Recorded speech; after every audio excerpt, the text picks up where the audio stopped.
अस्सलाम वालेकुम स्टूडेंट्स, आज हम लेसन 12 की एक्सरसाइज करेंगे। वीक फॉर्म्स कमज़ोर हालतें। Weak forms are syllable sounds. Weak forms are syllable sounds. जो वीक फॉर्म्स हैं ऐसी सिलेबल की आवाज़ें हैं that becomes unstressed in speech, कि जिन पर हम बातचीत के दौरान ऐसी आवाज़ें हैं कि जिन पर हम बातचीत के दौरान हम उन आवाज़ों पर कम जोर देते हैं। फॉर एग्ज़ाम्पल ऑफ, एंड और बट, ये वाली इन वर्ड्स की जो आवाज़ें हैं इन पर हम कम जोर देते हैं, इन लफ्ज़ों को हम जल्दी से अदा करते हैं। वीक फॉर्म्स कमज़ोर हालतें। Pronounce the weak forms of and of or and but in the given sentences. ये जो सेंटेंस दिए गए हैं इनमें एंड, बट और ऑफ की आवाज़ें हैं, इनको हम अदा करेंगे, प्रोनाउंस करेंगे कि किस तरह से हम इन वर्ड्स को अदा करते हैं। हमने इन वर्ड्स पर ज़्यादा जोर नहीं देना, इन वर्ड्स को हमने जल्दी से अदा करना है। ठीक है, तो ये वीक फॉर्म्स हैं। जैसे अब ये सेंटेंस पढ़ते हैं, we need some sugar and tea leaves. इस तरह से हमने एंड को नहीं पढ़ना जिस तरह से मैंने पढ़ा है एंड टी लीव्स, इसको हमने जल्दी से अदा करना है। जैसे we need some sugar and tea leaves, we need some sugar and tea leaves. The food is tasty, the food is tasty, but the quantity is less. The food is tasty, but the quantity is less. Is this for us or for them? Is this for us or for them? Is this for us or for them? That's part of the problem. That's part of the problem. ठीक है, अब हमने इन words पर ज़्यादा जोर नहीं दिया, इन words को हमने जल्दी से अदा किया है। ठीक है, we need some sugar and tea leaves. The food is tasty, but the quantity is less. Is this for us or for them? That's part of the problem.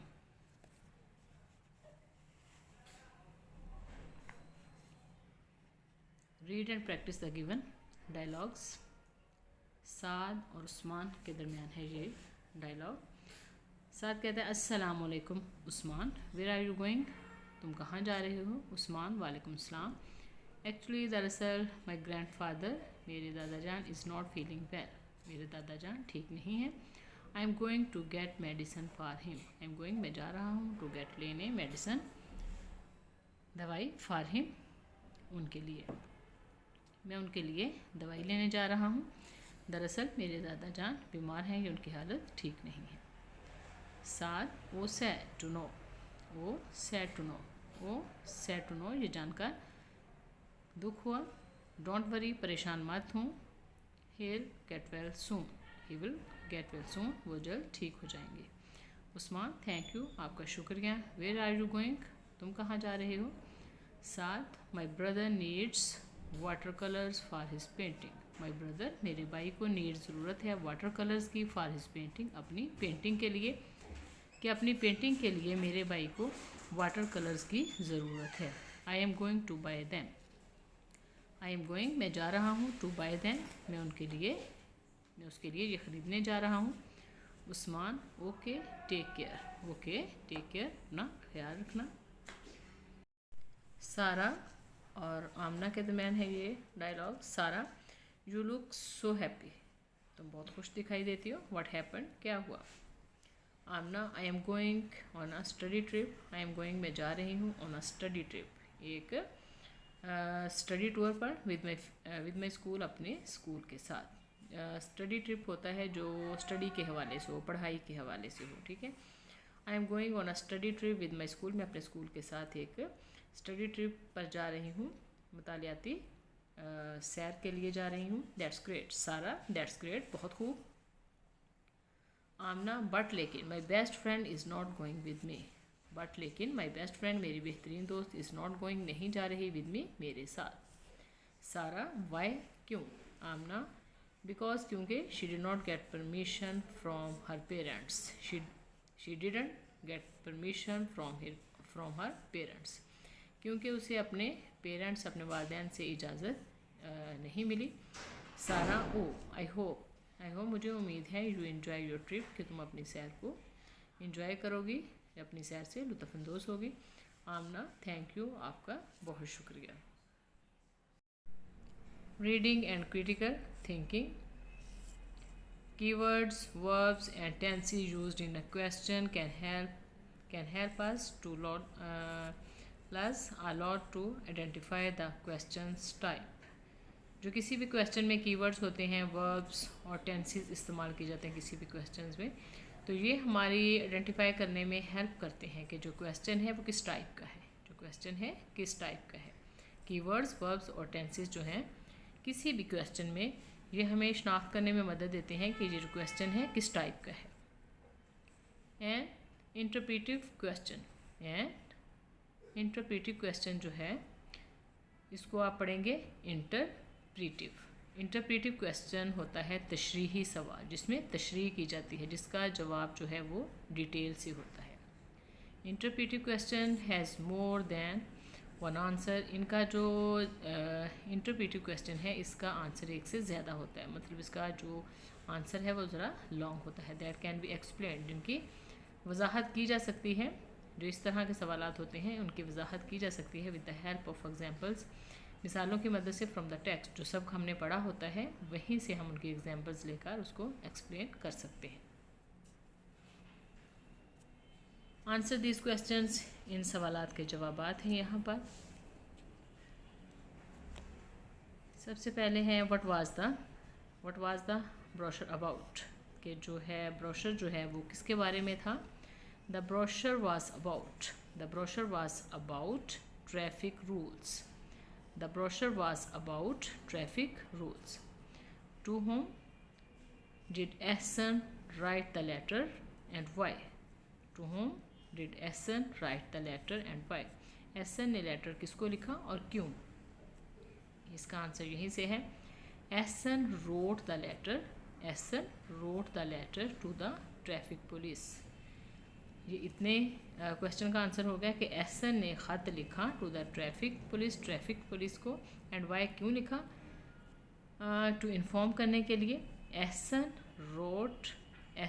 Road the letter to the traffic police. फिर हम ये line लिखेंगे to inform, इसी traffic police के बाद ही start कर देंगे, इस कैंड पे फुल स्टॉप नहीं आएगा, ठीक है। ये फुल सेंटेंस है। Ehsan wrote the letter to the traffic police to inform them, उन्हें इन्फॉर्म करने के लिए, to inform them about the traffic jam issue in front of school, जो उसके स्कूल के सामने ट्रैफिक जाम का मसला था उसके बारे में इन्फॉर्म करने के लिए। Right a few sentences about traffic position in your city. Chand sentence लिखने हैं आपके शहर में जो ट्रैफिक की पोजीशन है उसके बारे में। तो ये मैंने छोटा छोटा करके लिखा है, मैं बोलूँगी तो आपको समझ आ जाएगी।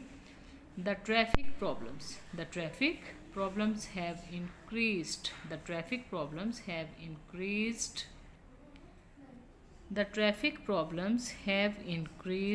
in our city. The traffic is undisciplined. It becomes difficult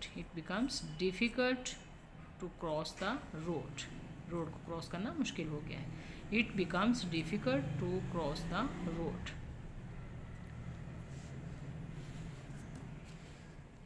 Look at the picture and read the sentence. Notice the use of preposition वो वर्ड्स होते हैं हर्फ़े जार, वो वर्ड्स हैं जो किसी भी चीज़ की पोजीशन के बारे में बताते हैं कि कौन सी चीज़ जो है वो कहाँ पर है। प्रेपोजिशन के बारे में अगर आप डिटेल देखना चाहते हैं तो इसके बारे में बहुत सारी वीडियोस हैं, ग्रामर लिस्ट में जाकर देखें प्रेपोजिशन के बारे में, इसके काइंड्स के बारे में, तो आपको मज़ीद जानने में मदद मिलेगी प्रेपोजिशन के बारे में।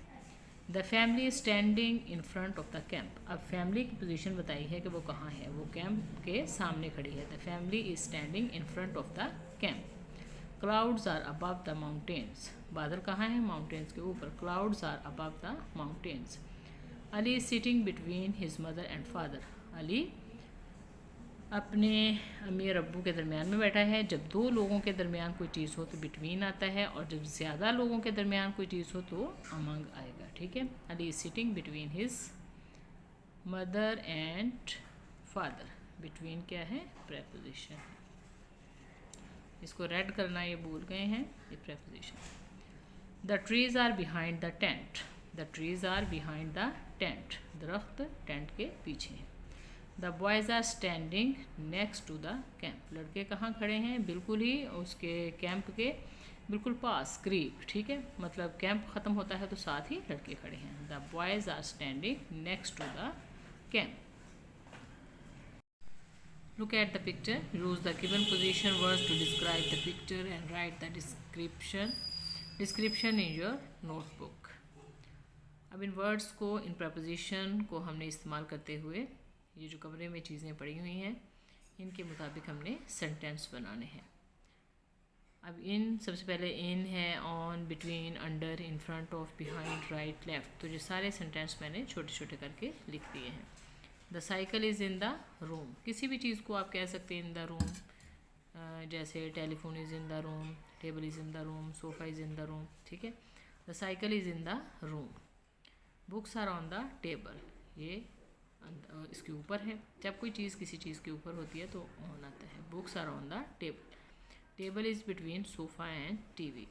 Carpet is under the table, carpet is under the table. TV is in front of the sofa. Curtain is behind the sofa, curtain कहाँ पर है, behind the sofa, curtain is behind the sofa. Fireplace, ये fireplace है, fireplace is on the left of TV, on the left of TV, on the right of TV, TV की right side पे है। Telephone is on the left of sofa, telephone is on the left of sofa, sofa के बाईं तरफ telephone है। Describe the picture in sentences of your own and write them in your notebook. अब ये जो pictures दो दी गई हैं इनको आपने डिस्क्राइब करना है चंद सेंटेंस लिखकर। तो ये सेंटेंस देखें। A girl is watering the plant, लड़की क्या कर रही है, पौधों को पानी दे रही है। A girl is watering the plant. The room is open. She is very happy, वो बहुत खुश है। She is very happy because she is doing her favourite work, क्योंकि वो अपना पसंदीदा काम कर रही है। कुछ बच्चों को पानी देना बहुत पसंद होता है पौधों को, ठीक है। She is very happy because she is doing her favourite work. The girl is watching the plant, ये पौधे को देख रही है। This girl is watching the plant. This is her favourite plant, ये उसका फेवरेट प्लांट है। This is her favourite plant. She is very happy to see it, उसे देखकर बहुत खुश है। She is very happy to see it because its smell is very lovely, क्योंकि इसकी खुशबू बहुत प्यारी है। Because its smell is very lovely. Read the lesson again and fill in the blanks with the correct option. अब हमने blanks को fill करना है करेक्ट ऑप्शन के साथ। Hassan took out brochure from his bag. The brochure was about traffic rules. The traffic rules make us safe while traveling. जो traffic rules हैं वो ट्रैवलिंग करते हुए हमें सेफ करते हैं अगर हम ट्रैफिक रूल्स को फॉलो करें। The traffic rules make us safe while travelling. Ehsan wrote a letter, Ehsan ने क्या लिखा है, एक letter. Ehsan wrote a letter to the head of the traffic police. Read the given words with their meanings. अब words को उनके meaning के साथ पढ़ेंगे। सिटीजन शहरी, a person living permanently in a particular society or country. A person living permanently in a particular society or country. जैसे हम पाकिस्तान में रहते हैं तो हम पाकिस्तानी सिटीज़न हैं, पाकिस्तान के शहरी हैं। जो कि कनाडा में रहता है, अमेरिका में रहता है, तो वहाँ के शहरी हैं, ठीक है। सदर मुकाम हेड क्वार्टर्स, मेन ऑफिस, जो मेन ऑफिस होता है उसे हेड क्वार्टर्स कहते हैं। Traffic police an official who controls traffic, traffic police वो है जो ट्रैफिक को कंट्रोल करती है। Walker a person who walks specially for experience or enjoyment. Walker a person who walks, जो वॉक करता है वो शख्स जो स्पेशली ख़ास तौर पर फॉर एक्सरसाइजेस के लिए और एन्जॉयमेंट या फिर एन्जॉयमेंट के लिए जो वॉक करता है या फिर एक्सरसाइज के लिए उसे वॉकर कहते हैं। Spelling, read and spell the given words. अब इनके स्पेलिंग हमने याद करने हैं इन वर्ड्स के। ट्रैवलिंग सफ़र करना, ट्रैवलिंग सफ़र करना। ब्रोशर ऐसा पम्फलेट जिसमें मालूमात हो किसी चीज़ के बारे में उसे ब्रोशर कहते हैं। स्ट्रेंट अजीबोगरीब, ट्रैफिक ट्रैफिक। सिटीज़न शहरी, इंक्वायर्ड होता है पूछना, दरियाफ्त करना, किसी चीज़ के बारे में मालूमात लेना, इंक्वायरी करना, इंक्वायर्ड। इन्फॉर्म, इतला देना, इन्फॉर्म करना। व्हीकल्स, गाड़ियाँ।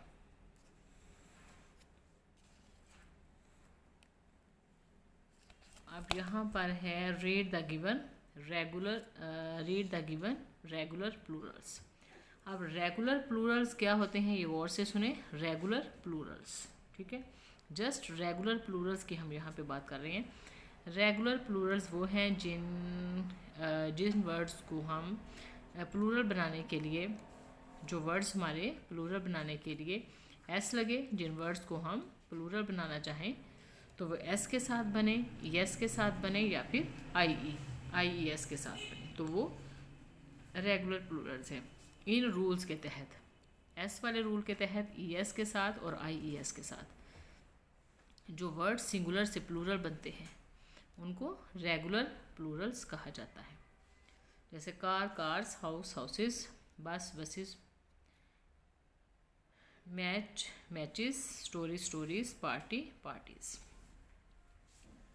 अब ये देखें, मोस्टली वर्ड्स के साथ तो हम नाउन के साथ एस लगाकर उनकी जमा बन जाती है। और ई एस किन के साथ लगता है? जिन वर्ड्स के एंड पे S I double S C H S H O X G, ठीक है, उन नाउन को प्लूरल बनाने के लिए हम ई एस का इजाफा करते हैं। जिन वर्ड्स के एंड पे एस आ जाए, डबल एस आ जाए, C H S H O X और जी, ठीक है, तो उसकी जमा बनाने के लिए, उन वर्ड्स की जमा बनाने के लिए हम ई एस लगाते हैं उनके साथ। फिर आई ई एस कहाँ पे लगता है? अगर वाई से पहले, ठीक है, वाई से पहले अगर कॉन्सोनेंट लेटर हो, वाई के बिल्कुल पहले, वाई के साथ वाई से पहले अगर कॉन्सोनेंट लेटर हो तो हम इस वर्ड की जमा बनाने के लिए, वाई से पहले अगर कॉन्सोनेंट लेटर हो तो वाई को कट करके हम आई ई एस लगाएंगे। लेकिन अगर वाई से पहले कॉन्सोनेंट लेटर ना हो, वोवल लेटर हो, ए ई आई ओ यू में से कोई भी वोवल लेटर हो, तो फिर हम वाई को कट नहीं करेंगे, जस्ट एस लगाकर हम जमा बना देंगे। Boy, boys, story, stories, party, parties, ठीक है।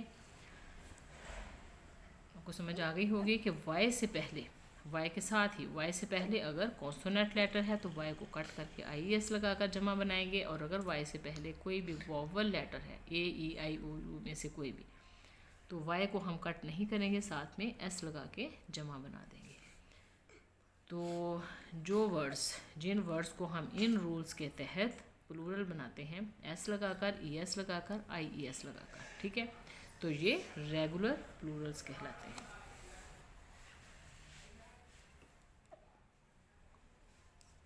Read the given irregular plural. अब इर्रेगुलर प्लूरल क्या है? जिनके लिए हम ये वाला मेथड यूज़ नहीं करते। इर्रेगुलर प्लूरल क्या है कि जिनकी जब हम जमा बनाएं, जिन वर्ड्स की जब हम जमा बनाएं तो उनके स्पेलिंग में चेंजिंग आती है, उनके स्पेलिंग चेंज होते हैं, उनके स्पेलिंग चेंज होते हैं, या फिर वो वर्ड्स जिनके एंड पे एफ़ आ जाए, एफ़ आ जाए, एफ़ ई आ जाए, ठीक है, एफ़ को कट करना है, एफ़ ई को कट करना है, और उसके साथ हमने वी ई एस लगा देना है, ये वाले वर्ड्स। और जिनके स्पेलिंग चेंज होते हैं, या फिर जैसे फ़िश है तो वो फ़िश ही रहेगा, तो ये भी इर्रेगुलर में आते हैं। बाकी जितने भी जिस टाइप के भी प्लूरल्स हैं वो सारे इर्रेगुलर में आएंगे, और रेगुलर में आएंगे जिनके साथ हम एस लगाते हैं, ई एस लगाते हैं और आई ई एस लगाते हैं, वो रेगुलर प्लूरल्स हैं। और बाकी सारे जो हैं वो इर्रेगुलर प्लूरल्स हैं, जिनके स्पेलिंग चेंज होते हैं, या फिर सेम ही जैसे फ़िश की जमा फ़िश ही है, ठीक है, इस तरह के जिनके स्पेलिंग चेंज हों, या फिर जिन वर्ड्स के एंड पे एफ़ आ जाए, एफ़ ई आ जाए, उनको कट करके हम क्या लगाएंगे? वी ई एस लगाएंगे। तो ये सारे जो हैं ये इर्रेगुलर प्लूरल्स कहलाएंगे।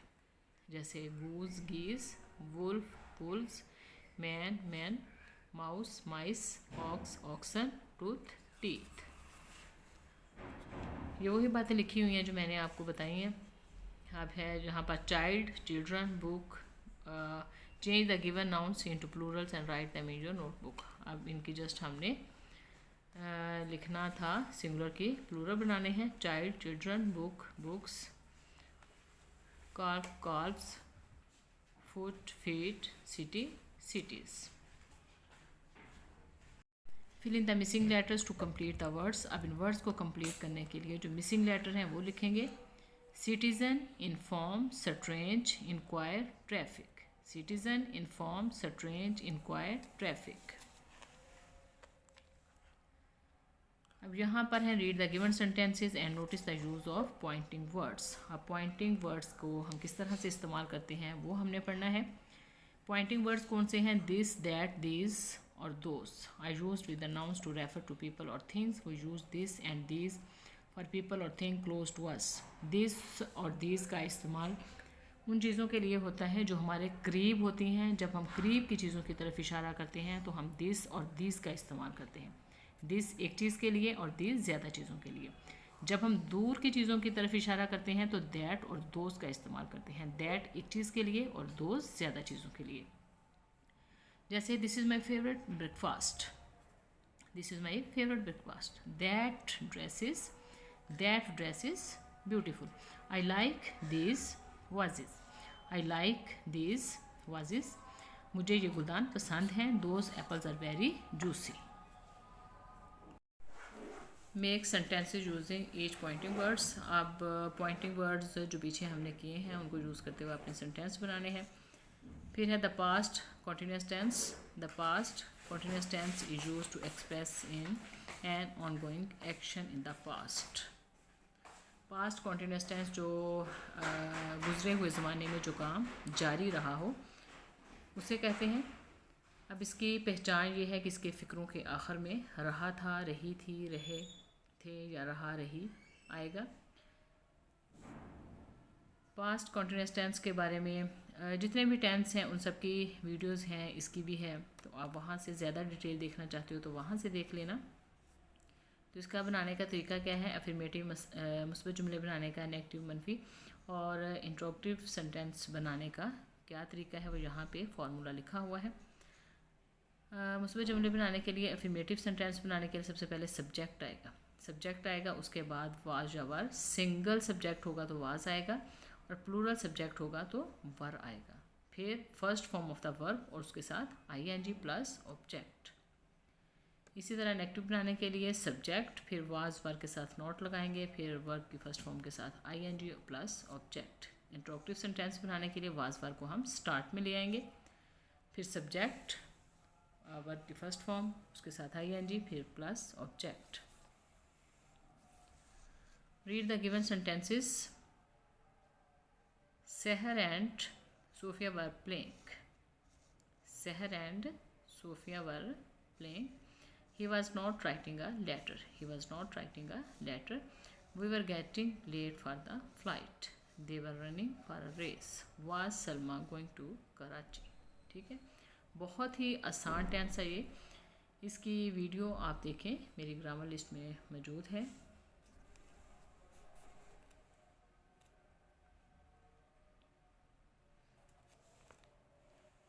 एक सेकेंड, अगर आप यहीं से समझना चाहें तो जैसे ये देखें, सबसे पहले सब्जेक्ट है, उसके बाद वाज वार का इस्तेमाल है। ठीक है, अगर सब्जेक्ट प्लूरल है तो वार आएगा, सिंगल सब्जेक्ट है तो वाज आएगा, उसके बाद वर्ब की फर्स्ट फॉर्म के साथ आईएनजी। तो नेगेटिव फिक्रा बनाना है तो वाज वार के साथ आपने नॉट लगा देना है, और इंट्रोगेटिव बनाना है तो वाज वार को हम स्टार्ट में ले आएंगे। Read the given paragraph and notice the use of connectors. Connectors होते हैं जोड़ने वाले अल्फाज। कनेक्टर्स जोड़ने वाले अल्फाज। Connectors are used to show the order in which things happen. Connectors are used to show the order in which things happen. Firstly, secondly and then are some connectors. अब connectors जोड़ने वाले जो अल्फाज होते हैं, जब हम किसी भी चीज़ के बारे में लिखते हैं, बताते हैं किसी को, तो मतलब सबसे पहले हमने क्या किया, दूसरे नंबर पर सेकेंडली क्या किया, फिर आखिर में क्या हुआ, तो ये जो वर्ड्स हैं ये पूरे पैराग्राफ को एक दूसरे के साथ जोड़ देता है, पूरी स्टोरी को एक बना देता है। कनेक्टर्स जोड़ने वाले अल्फाज। जैसे yesterday I had a great time with my friends. Firstly I met them in a park. सबसे पहले मैंने क्या किया, मैं उन्हें पार्क में मिला। Secondly I bought a beautiful scarf for my sister and I went out to have dinner with my family. Finally I return home and completed my speech for the speech competition. सबसे पहले मैं park में गया, अपने दोस्तों से मिला, फिर मैंने अपनी सिस्टर के लिए खूबसूरत स्कार्फ ख़रीदा और फिर अपनी फैमिली के साथ डिनर के लिए गया और आखिर में मैं अपने घर वापस आया और स्पीच कंपटीशन जो मुकाबले की तकरीरी मुकाबला था उसके लिए मैंने अपनी स्पीच कंप्लीट की। तो ये जो वर्ड्स हैं ये कनेक्टर्स कहलाते हैं, पूरी बात को जोड़ने वाले अल्फाज उन्हें कहते हैं कनेक्टर्स। यहाँ पर है hyphen. Read the following rules of using hyphen with examples. Use of hyphen. Hyphen को हम कहाँ पर इस्तेमाल करते हैं? To make compound numbers, numbers को आपस में जोड़ने के लिए। टू ज्वाइन टू वर्ड्स, दो अल्फाज को जोड़ने के लिए। Between the numbers in a fraction, fraction में जब हम नंबर्स को लिखते हैं उनके दरमियान।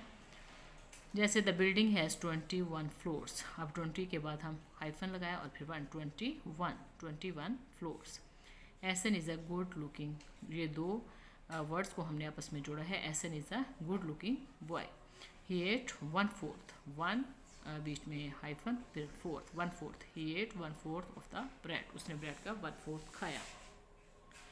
तो हाइफन जो है वो हम किसके लिए लगाते हैं? To make compound numbers, numbers को जोड़ने के लिए, नंबर्स को जोड़ने के लिए, दो अल्फाज को जोड़ने के लिए, और फ्रैक्शंस, ठीक है, between the numbers in a fraction, between the numbers in a fraction.